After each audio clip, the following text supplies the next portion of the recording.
We've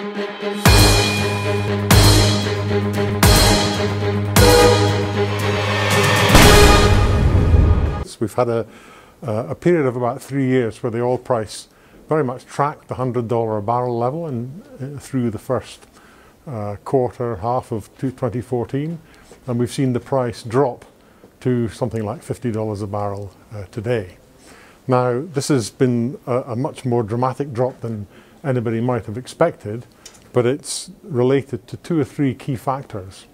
One of them is a tremendous increase in the amount of non-OPEC supply, and that's to a very large extent coming from North America, from the USA, and actually from Canada.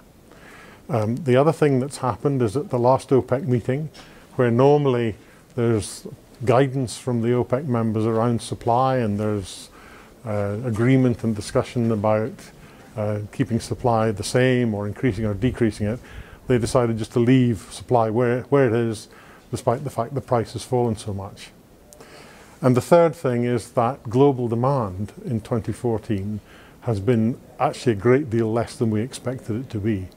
It's probably round about 900,000 barrels a day of growth in 2014 at the moment. The consequences for producers is obviously that revenues are going to dramatically fall. And but on the other side of the coin, the fall in the oil price is going to have a very strong positive impact on the global economy in many countries. One of the things that also is of interest to me in particular is how the upstream companies are going to react to this drop in price.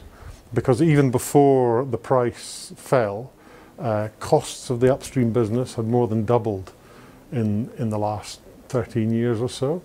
So it meant that returns on typical oil projects had fallen quite considerably. And of course the drop to $50 a barrel at the moment has compounded that. So we're going to see upstream companies be thinking very carefully about the way forward. We're going to see discretionary spends being decreased. We're going to see companies thinking very carefully about prioritizing investment in all sorts of new projects, particularly those which are high-cost projects, both in conventional and unconventional types of activity. And then we're going to see companies looking very carefully at their processes and their capital discipline going forward. So you've asked who the big winners are. I think we have to look at this in a kind of balanced sense. Obviously, the countries that consume large amounts of oil that don't produce it are going to win, relatively speaking.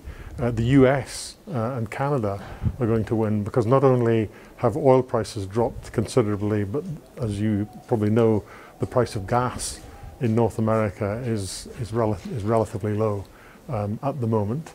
Obviously, countries that have a very large proportion of their GDP focused on oil production are going to have a difficult time over the coming months. And in that sense, I'm thinking about the OPEC countries. With some countries in OPEC, there'll be more pain than for others, and it'll be interesting to see how long that lasts. And then countries like Russia, for example, where low oil prices will have an impact on the economy.